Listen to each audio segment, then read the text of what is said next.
All right. Welcome, everyone. Welcome to our Faculty Book Talk series. I'm Teresa Miguel Stearns, an Associate Dean, Professor, and Director of your Law Library. The Faculty Book Talk series is one of my favorite parts of my job, where I get to highlight the scholarship of our faculty, share it with all of you who may or may not be taking classes with these professors, but it gives you an opportunity to hear what they're working on while they're here as your instructors and as our colleagues.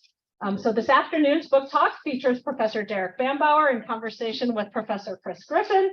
They will be discussing Professor Bambauer's book, Front and Center, Cybersecurity, an Interdisciplinary Problem. This is an exploration of legal, technical, and business-related information in the rapidly developing area of cybersecurity. Now, I'm going to introduce our guests today very briefly, then I'm going to sit down. You won't hear from me again until about 12:55, when I will close the program. They will engage with the book and with each other, and then they'll open it up for questions for all of you, both online and in the room. So for those joining online, feel free to pop any questions that you have into the chat. Professor Griffin and I will be monitoring the chat when it's Q&A time. All right, so let's get started. Professor Bambauer is a professor of law here at the University of Arizona, where he teaches internet law and intellectual property. His research focuses on censorship, cybersecurity, and intellectual property. In addition to this book, Professor Bambauer has also written technical articles on data recovery and fault tolerance, and on deployment of software upgrades.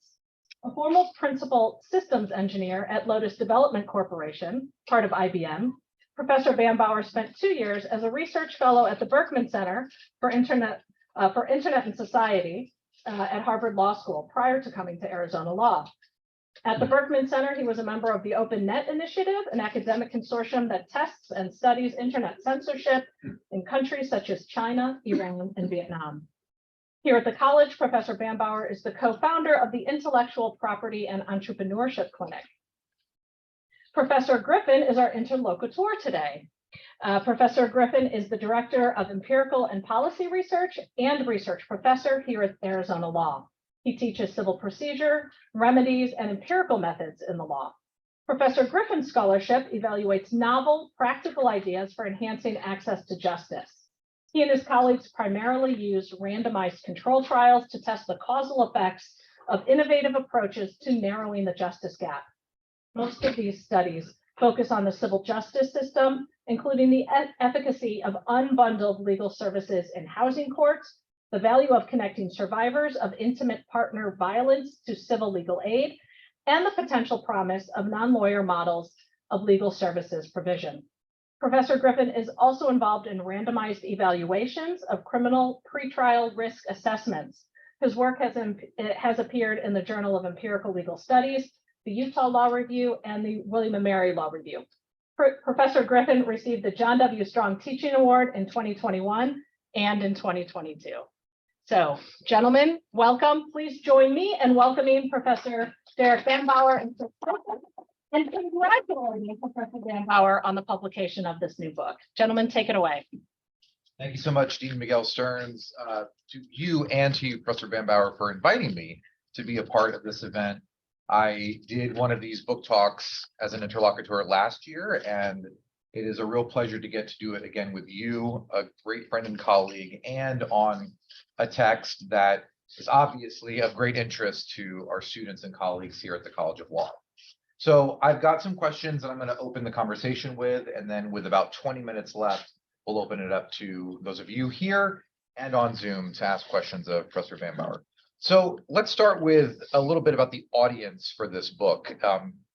It is pitched as a textbook, and in looking through it, I was really struck by how remarkably clear the prose was, and it's very accessible given that it covers an area of the law that is very dense and technical at times. It amounts to some applied mathematics, and I think you and your co-authors have pitched it in a way that even the numerically allergic reader will get a lot out of its contents. Are there other audiences for the book besides students in law schools around the country? Thanks, Chris. So I wanted to open by thanking all of you and everyone on Zoom for coming. It's wonderful to get to talk about the book. I wanted to thank Teresa and Chris for engaging with this project. I'm tremendously humbled and flattered. And also my co-authors who can't be here, but I will do my best to kind of represent their views, which sometimes converge and sometimes diverge from mine. We thought about this book initially as trying to bridge a gap that exists both in the academy and in the real world, where lawyers and engineers, computer scientists, and technologists more generally have some difficulties talking to one another and sometimes wind up talking past each other. And cybersecurity is an area that, at least formally in the United States, has been a top policy priority and national security concern since the first review panel on it was instituted by then President William J. Clinton in 1997, and has remained formally at the top of the heap ever since. So it seemed to us that this is an area where the discourse was quite difficult. You have the former director of the CIA who said that often he would sit in meetings with a small group of colleagues where they were simply uncertain as to how to proceed with national security matters and cybersecurity because they didn't fully understand the law, they didn't fully understand the technology. And so if you have the director of the CIA who's having difficulties, what hope do the rest of us have?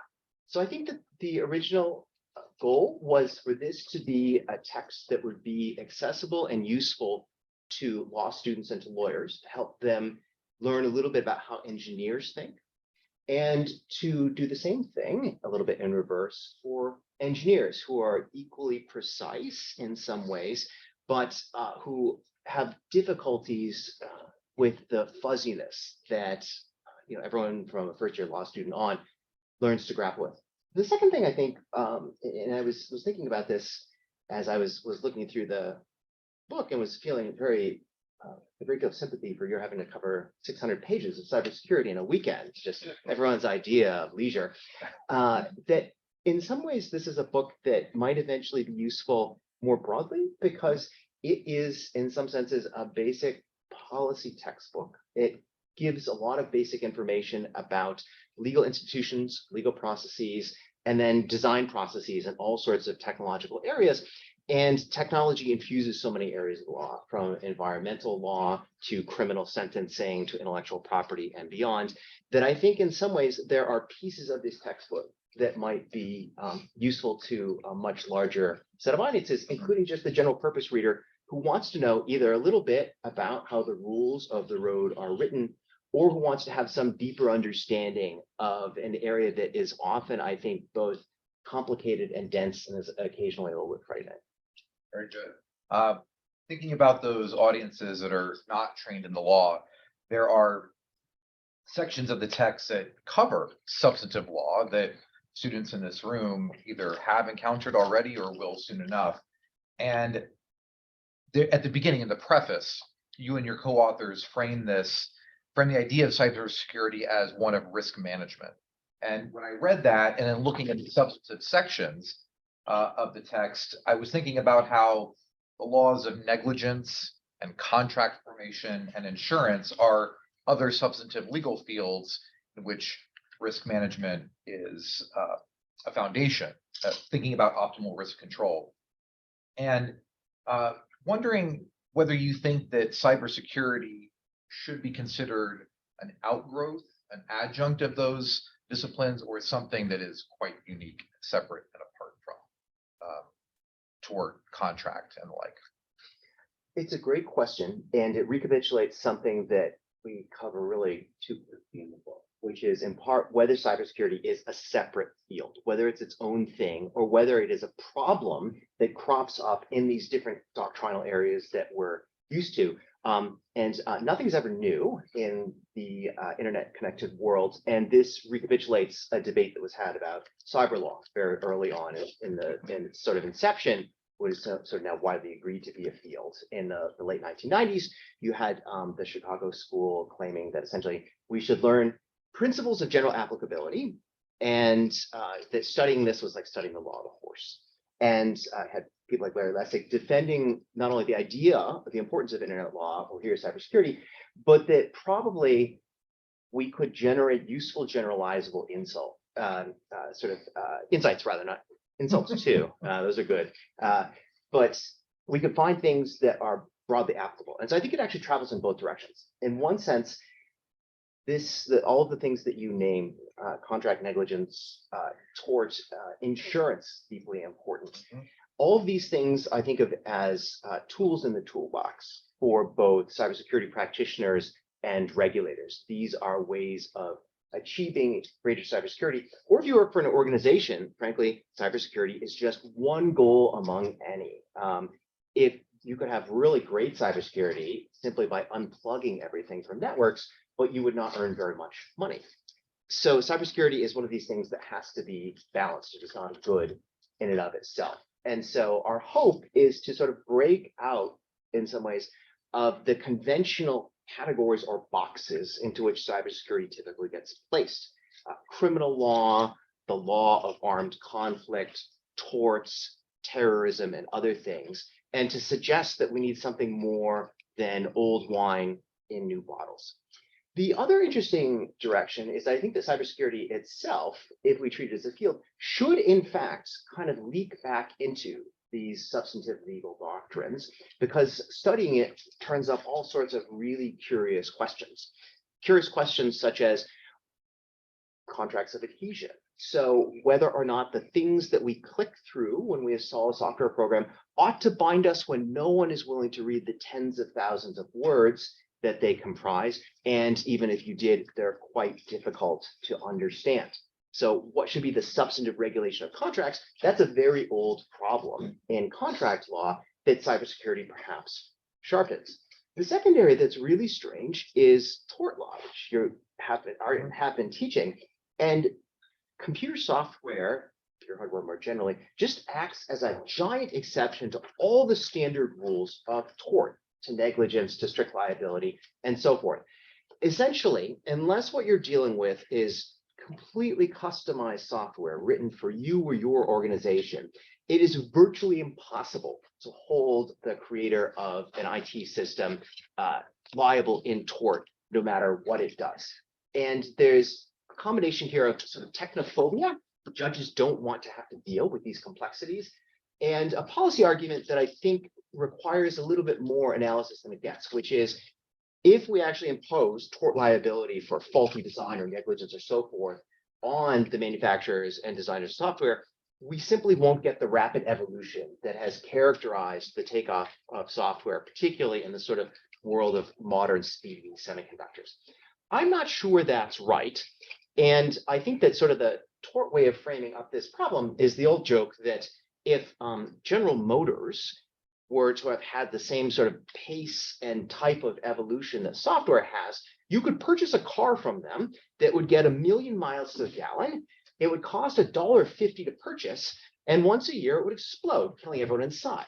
And so that's the problem, right? Is that we have all sorts of harms and losses in software. And it's not clear that it actually follows the standard tort pattern, either of sort of moral accountability or placing liability on the cheapest cost avoider. And so it's an area that actually brings some of these old doctrines into new lights in ways that I think are helpful in fields where we still study the two ships peerless when you teach contracts, or we still study cases from the early 1930s in torts. And it would frankly be helpful for there to be a dialogue between these doctrines and what I think of simply a set of problems. Yeah, and I think the book does that exceptionally well, and I think it does make the argument in and of itself for considering cybersecurity as a separate field from the rest. Of course, building on it for no other reason. There, you have the excerpts from Calabrese and Melamed, you have Holmes and the Path of the Common Law, understanding that such a modern area of inquiry like cybersecurity is building on thought leadership of the past from torts and contract and the like. I want to ask, since you brought up the issue, you alluded to vulnerabilities in software, liability for that. I want to talk about the halting problem. So the book twice alludes to the halting problem made popular by Alan Turing. And the problem demonstrates a paradox by which there is no, and is mathematically proved that there is no one general program that could be designed that could find the vulnerabilities in any piece of software code. That's a gross oversimplification and reduction of what it is. But the fact that that problem exists means that we are limited in our ability to detect vulnerabilities in the software that we use. So if there is no silver bullet to provide the utmost security to the work that we do online, what impact does that have on the premise or the promise of cybersecurity? Can you give us something about this that should make us feel optimistic, notwithstanding our complete inability to fully protect ourselves? It's the halting problem, and what comes from it is, I think, disappointing to kind of both of the sort of initial audiences for this. One is, if we think about regulation as a tool of law and economics, we have this confidence that if we get smart enough regulators, legally trained, we can tune the knobs such that we get an optimal set of incentives that will at least minimize harms and error costs and the like. On the other hand, engineers hate bugs. Engineers hate faulty software, and there's a lot of time devoted to trying to improve it through various both sort of practical and theoretical explorations. The problem is that neither of these things actually works. And so I find this compelling because I think it's just one more area where law has much to teach, because law is often a world of second best options. We understand that there's no single set of regulatory moves that will solve certain problems, that there are trade-offs, that solutions cause additional problems, and that we operate in a world of very limited actors, those are human beings, and very limited instruments, things like courts and statutes and agency regulations. So I think that the promise is in some ways to actually change the goals, to change the metrics by which we're measuring cybersecurity, which is to talk about whether or not it makes sense to take additional precautions or to change the rules of the road in certain ways. What will the payoffs for that be? And so this has, I think, some interesting insights. Again, this sort of feeds back into areas both like tort law and then kind of more broadly, something we don't touch on enough in the book, even questions like common law, standing in front of Article 3 courts. Generally speaking, that's the fastest way to get rid of cybersecurity problems if you are Target or Wyndham or any other corporation that gets sued, is you'll simply announce that there is no duty, or there's no harm, or there's no breach, and hence there is no Article 3 standing for anyone to sue you. And so I think that this has maybe two insights for people more broadly. One is just to understand why it is that with this many intelligent people in Silicon Valley and elsewhere in the world working on these problems quite diligently, cybersecurity flaws are just, they are ever with us.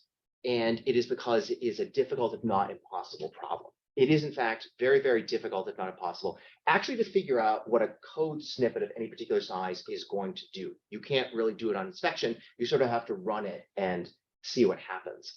And so I think that the second thing is that as we're kind of contemplating legal insights into this, it's a question of what can we live with? Because right now we have a world that is largely geared to giving us new, interesting features as rapidly as possible at the cost of security. So Instagram, I'm not sure, it's been overtaken by TikTok, right? So Instagram is a thing of the past these days, but Instagram itself transforms its UI and transforms its functionality all the time.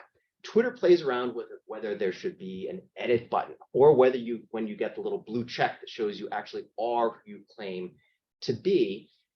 And that is something that is actually much more attractive to most of us than something that is relatively dull, which is that Twitter is now more secure, or it's harder to fake who you are in a LinkedIn account.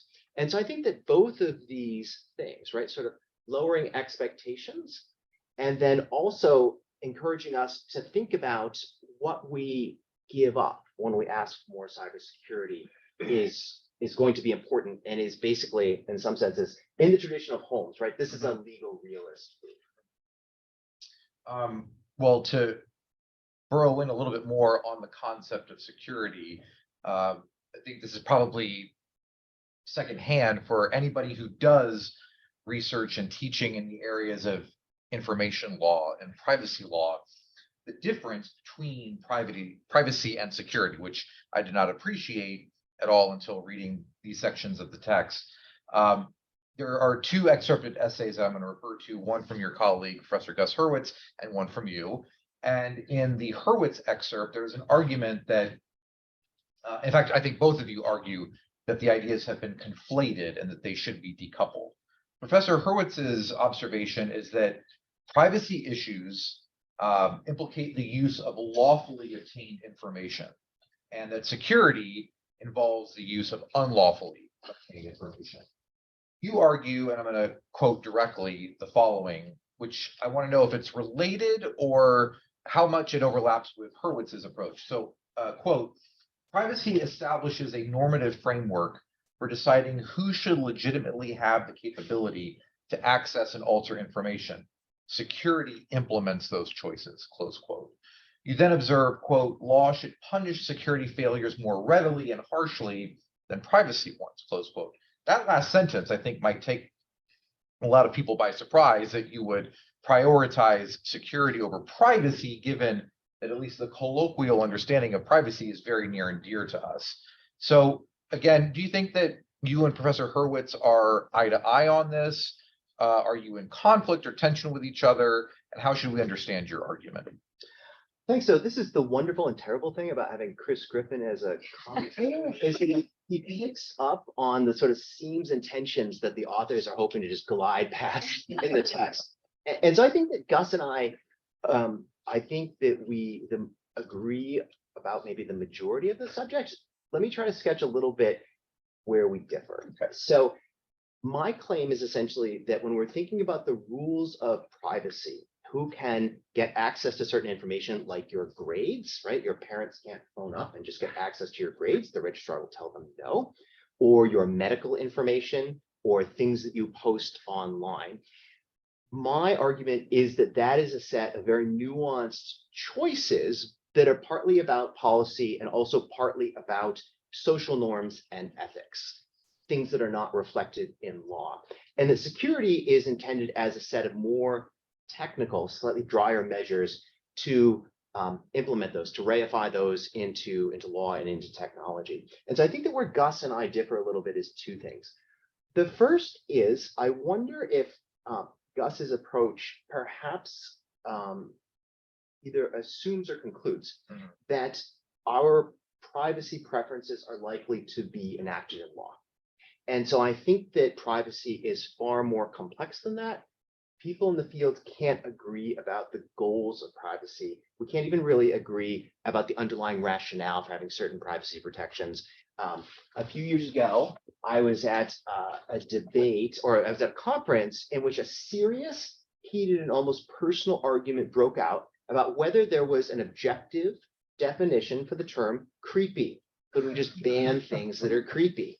Right? And so this is the season where I think about this. If you see clowns at a circus, that's fine. If it's, kind of an evening on University Avenue and you see clowns wandering down the sidewalk, you might cross the street, right? That's creepy. But my point is that I think that this kind of heterogeneous set of preferences means that we are very unlikely to be able to reify all of our privacy intuitions and complex and often conflicting understandings into law. So this idea of whether information has been lawfully obtained or not, I think won't describe the entire landscape. And then some later work in privacy has also emphasized that the kind of property style approach that the United States tends to emphasize in dealing with privacy, which is kind of Herman Melville's fast fish versus loose fish, is that basically control over information on its initial dispersal is the critical thing. Once you let it go, it is subject to other contracts or other requirements. It's sort of free for others to use. And the next generation of privacy scholars, I think, has tried to get us thinking beyond just the initial transaction and to thinking about uses, which is much more of a framework you find in the EU.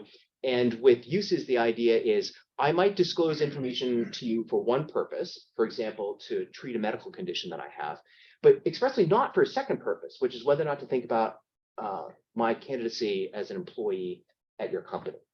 So I think that in some senses is kind of one of the critical differences. And then I just wanted to touch briefly on this really counterintuitive idea that we should punish security violations more than privacy violations. Some of this depends on your coming along for the ride with me and making a sharp distinction between these two concepts. Because on the one hand, I've said, all right, privacy is this complicated normative area where people disagree, at least in theory.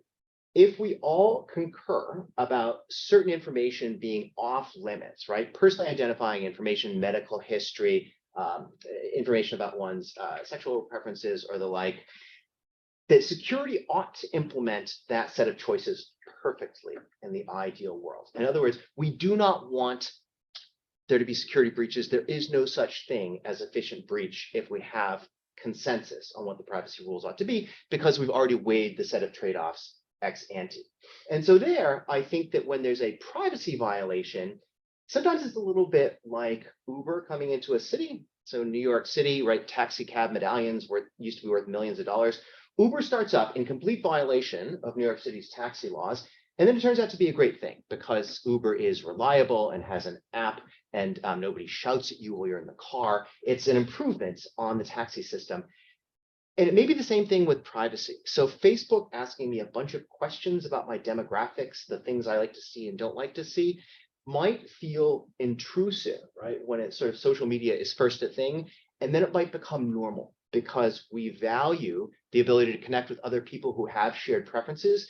We value the ability to reconnect with our kindergarten classmates, and thus the interaction actually generates a new set of privacy norms. And so it's the ability for there to be, kind of crudely put, privacy entrepreneurship that makes me think that we ought to be a little bit more tolerant. There should be more play in the joints for liability around privacy than there should be around security. I think that you and your co-authors wisely devote a significant amount of space in the text to the business implications of cybersecurity, the operations that a corporate entity should employ in order to keep information safe, and the practical nature of what it means to respond to a cybersecurity threat. What do you think explains more of our modern experience with data breaches? Do you think it's more the inadequate nature of technology to protect information or a suboptimal implementation of good technology? It's a hard question. It's a hard choice because I was thinking about this morning when I went to Safeway. And the reason I mentioned Safeway, the one on sort of Campbell and Broadway, is that the parking lot at Safeway is, in my opinion, the most dangerous place in Tucson. I am almost run over or run into several times a week there. And so I think that the difficulty there is basically the operators, right? And so I think of this as the businesses, that you have people making a set of choices about how to use things. And then the difficulty is, we can imagine, it's not too much of a stretch, that everybody who's driving around in the Safeway parking lot, kind of fiddling with their cell phone and not seeing that I'm crossing in front of them, is driving a Ford Pinto from the 1970s, which means that if they run into me, it's going to explode and it's going to kill innocent bystanders as well. And that's the technology. So we have this kind of multiplication effect. I think that if you're with us so far on the halting problem and other difficulties, that bugs are inevitable and that remediation is the sort of only course, but perfection is impossible because the attackers have time and resources on their side. The question is, why don't businesses do a better job? Because businesses can do things. They purchase safer airplanes. They improve tires. They do all sorts of things in the real world where we depend on them to sort of make things safer. And so I just want to touch briefly on why businesses aren't better and why regulation that's aimed at businesses in the sort of traditional law and econ sense doesn't work very well. One problem, classic case from tort and also from business associations, externalities. If you have an insecure system in your business, you will not internalize the full cost of that. You will impose costs on others, like random users who are subjected to security breaches, or people that you've contracted with, you have limitations of liability. And so that's the classic story, is that you will not take the optimal set of precautions. The second problem is simply information asymmetry. And we can think about this from, again, Safeway. You go to Safeway, you're walking down the vegetable aisle. What you would like to purchase is organic lettuce. And then every head of lettuce says that it's organic. Why? Because the FDA has given up on regulating that particular term. So there is, in essence, the ability for vendors of lettuce, really sorry to disillusion those of you who are into salad, there's the ability of lettuce vendors to lie to you successfully, because they know whether or not they've grown the lettuce under organic conditions, but you have no way of discovering that information, at least in any sort of inexpensive way. And it's the same thing where every vendor of software or systems will claim that they are secure and that they prioritize security. And a lot of them are lying, and some of them are operating in good faith, but are wrong. And those information asymmetries turn out to be really difficult to get past without the third leg of the triad, which is governmental regulation. And so one way of dealing with this problem, which is called greenwashing in environmental law, is we say, great, if you want to say that it's organic, then there are going to be certain rules that you have to follow.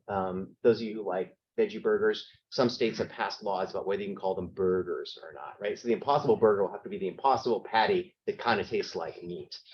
The difficulty here is that regulation's been unsuccessful, partly because Congress and state legislatures are relatively afraid of technology. They understand it kind of in the way that federal judges do, which is to say not very well.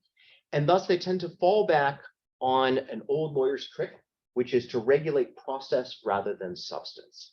So regulating substance would say, you must encrypt the data for your business while it is at rest. Fairly clear rule. Process would be, we don't know whether it makes sense for your business to encrypt data. If it is health data about people, yes. If it is health data about pets, probably not. And so the standard, at least federal regulation about security, is we will require you to think hard about security, to set up procedures for thinking hard about it every year, and for then reporting on the steps that you took to think about it. And you sort of write that up and it's signed by somebody in the C-suite, such as the CEO. This is built into Dodd-Frank, among other things, Sarbanes-Oxley, and so forth. The hard part is that there's no substantive constraint.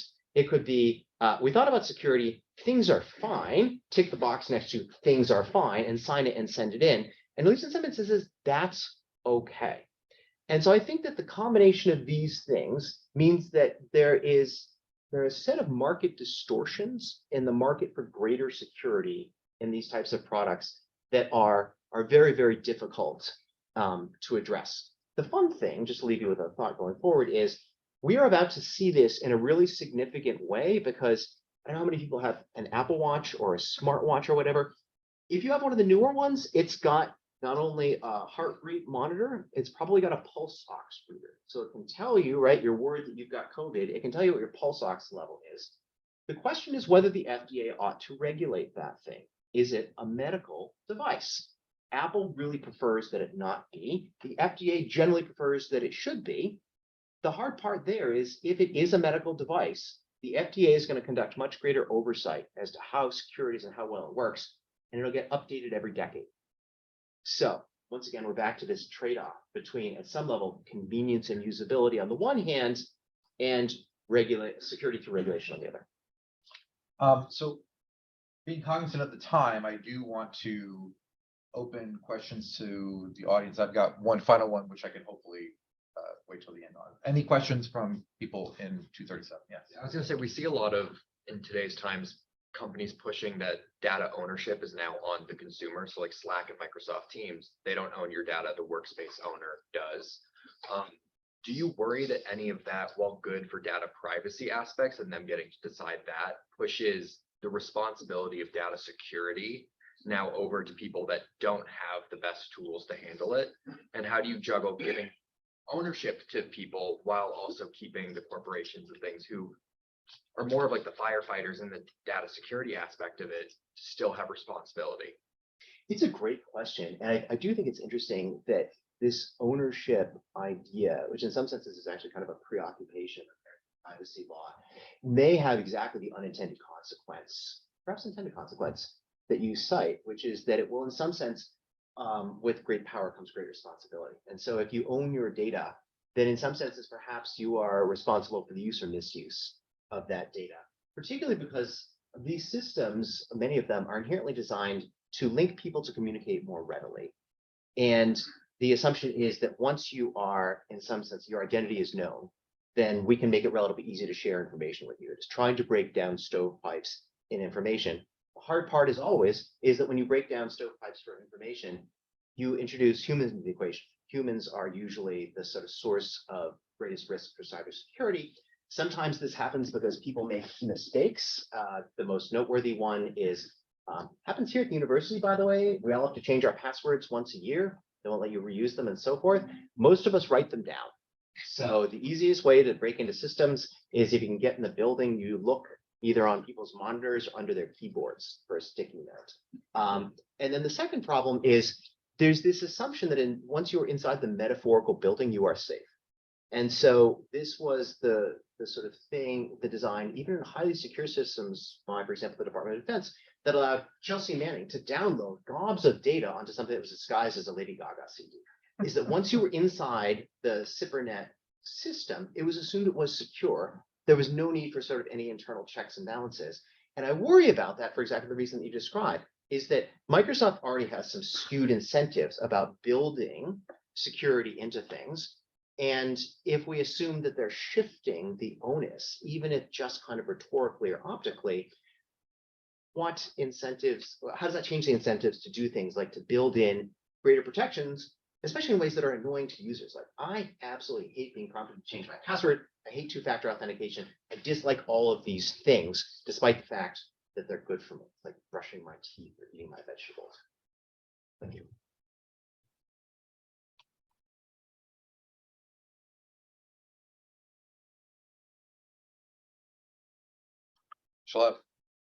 Okay, we'll go to Brielle first. I just have a question about like smaller companies that have this, responsibility per se, because everything's hopefully becoming more efficient, like on the internet. Do you have any ideas of how they can, because I think sometimes it's the cost of figuring out where, they might not be protecting this information. Like how can companies navigate that better? Or like how can we decrease the cost to a specific entity of like, it doesn't sound like there's a lot of like support from the government to prioritize protecting information. So it's kind of like on the company themselves to spend probably a ton of money to have like an outside agency give them some sort of report or like check their system. So I don't know, do you have any ideas on that, of how that could be navigated better? It's a huge problem. And I think in some senses, it is an example, and this may be something that is just one more way in which cybersecurity is not that special, frankly. It is an example of the regulatory burden on small businesses. So I don't know if how many of you have used Cornell's listing of the US Code. It's LII, the Legal Information Institute. When I was at Berkman, the sort of founder of that project came and gave a talk about it. And he said, okay, who uses LII? Who do we think that the kind of end user is? And so we all said basically like, look, somebody who's gotten pulled over for a speeding ticket or some sort of, it's a criminal matter. He said, you are so wrong. 9 out of 10 of our users are small businesses. They are trying to figure out regulatory compliance. Unfortunately, the US Code is like the worst possible place to look for this. And this is the sting in the tail, which is an assignment I gave students in internet law as a midterm a while back was to actually ask them to write a memo for a small dentist's office in Tucson about what they should do about security. Because that's the example, right? The dentist wants to spend no time on security. The dentist wants to prevent cavities. And so there's not only the problem of not enough information, sometimes it's too much information, which is using any government agency's website is impossible because there's a flood. There isn't a way of guiding people through it. The FTC and others do better jobs, right? They have some guides for small businesses and so forth. My advice would be that you should essentially outsource these problems. So you should run things on the cloud. You should run it on Amazon Web Services with certain vendors and whatnot. And you should figure out what are the minimum set of things that the dentist's office needs to do in order to be secure. And some of those are going to be unpopular, right? Which is nobody gets to bring a phone that connects to the office network, not unless it's a segmented network that's public. Everybody has to have a separate password, and you don't get to prop doors open. All of these small things. So I think that this is a real problem, especially because small businesses are often great targets. In the book, one of the things that we mentioned is when Target, one of my favorite stores, was compromised, it was not because somebody broke into Target directly, it was because somebody broke into the people who maintain their AC. And Target, for whatever reason, had not segmented its network. So as soon as you had access to this tiny contractor who makes sure that the stores stay at 72 degrees, you could get to everything else, including the payment systems. And so in some senses, I think that this is another argument for government doing more effective things to help out small businesses. And the trouble is that there's a signal to noise problem, which is that government has focused a lot in recent years on information sharing, right? I share a vulnerability about my system and everybody knows it and then can patch that. But if you are our proverbial dentist, you don't have time to keep up with those things. And so I think a lot of times just outsourcing that and then having controls by contract with a vendor like Clio that's used in the clinics here makes a lot of sense. Well, Well, first, what was the name of the principle, the Turing? the halting The problem. halting problem.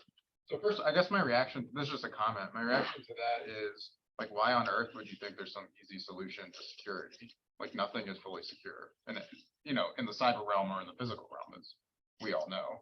And so I'm just surprised that that's like a problem. I would just think that's just like describing the world. So anyway, that's a comment about that. But my main comment is about, you reference kind of judges being scared of technology, which is of course true, but the other thing judges are scared about is security. And so it seems like this is a particularly bad problem for judges, because if you think about like national security, of course, judges like will never touch that, right?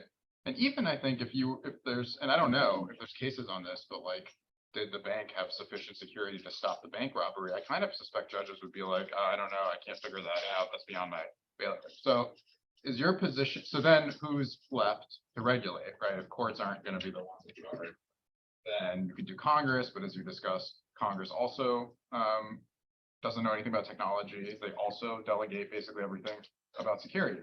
And so is the solution just administrative agencies in your view? Because they are the ones who can have the expertise, right? And are used to trading off these complex values of technology versus safety, including in the automobile.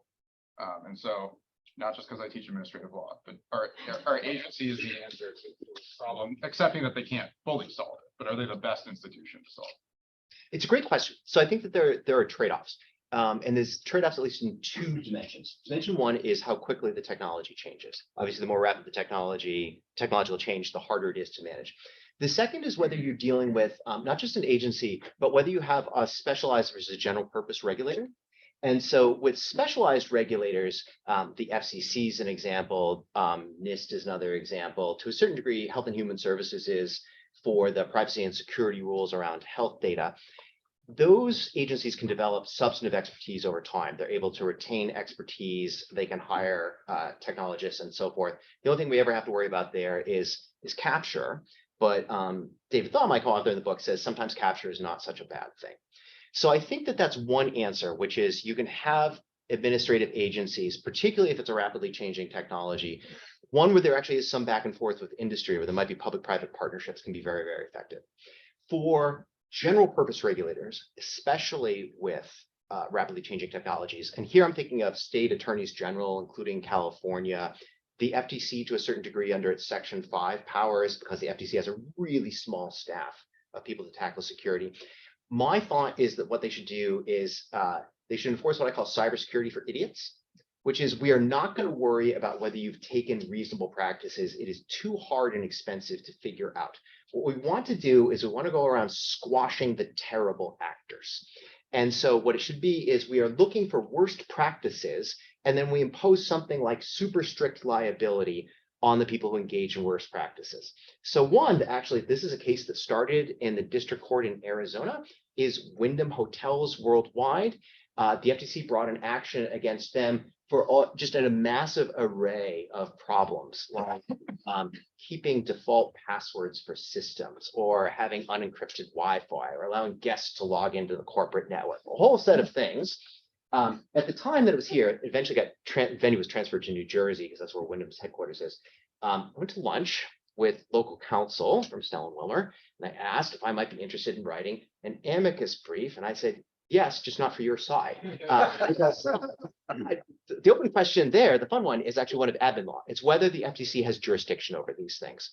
But I said, no matter where the standard is, right? So if there's some continuum of standards for cybersecurity, doesn't matter the standards here, here, or here, because your security practices were here. And so I advocated whacking Wyndham for this. And in fact, that's exactly what happened. And let me just say real quickly that the halting problem grabbed me, not because what humans write in code is going to be inherently imperfect. I know that every time I pull up my Stata package and write code to analyze data, I'll create infinite loops, I'll create bugs and but that there is no program that could be devised to find the vulnerabilities, right? So that to me was the interesting one. Kevin. Yeah, my question is your view on how cybersecurity plays a role in all this. It seems to me that like a couple of years ago, everyone was thinking cybersecurity was going to be the savior, cybersecurity insurance was going to be the savior of this problem. And I'm not like a super expert on this, but it seems like it didn't work, and it just realized insurance companies realized can't insure for this if the risk pool is here for everyone. So if the insurers who like probably have expertise and obviously a strong incentive to find the worst actors can't really figure it out, first of all, do you accept that premise? And if that's true, then why do you think the government can do it? I do accept the premise. I think that insurance has been, I wouldn't say that this came as a surprise to some of us, but it came as a surprise to some parts of the community. Insurance has been a failure. And I think it is once again a market failure, which is that insurers are essentially, they're trying to cherry pick the pool of potential insureds in a way that's totally expected. And they also are trying to sort of qualify contracts in such a way that after the fact, they can just get out of paying the policies. So cybersecurity insurance was always going to be difficult. There was a RAND study probably 4 or 5 years ago that suggested there was convergence among these policies. And I thought that was actually a really worrisome trend, is that if all of the insurance market is converging one way, they've either gotten it perfectly right or everybody is really wrong. And it turns out it's the second. So your question about government regulation is a good one because it says who has the right information. We really can't count on government regulators, particularly the general purpose ones, to have as much information, even as insurance companies who, because it's a relationship governed by contract, get in and look through your books and check whether the doors are locked and so forth. My hope for government is actually a change in the way that we think about cybersecurity, which is that prevention is lost. And the recovery and resilience is the only possible way in which cybersecurity will work. So that there are certain ways in which we want to avoid the really bad mistakes. That's cybersecurity for idiots. And after that, we should spend much more time, which is something that started to emerge very gradually and haltingly after 9/11, on things like disaster recovery plans and backups and multiple data centers and having heterogeneous environments in such a way that businesses can at minimum continue to operate and can detect problems, even though, as with the halting problem and others, we, I think, have, at least theoretically and should practically, surrender on large chunks of the prevention problem. All right, well, gosh, that was so fascinating. Thank you so much, Professor Bambauer. Congratulations once again on the publication of your book. Thank you, Professor Griffin, for your interlocutor services once again. Please join me in thanking our guests.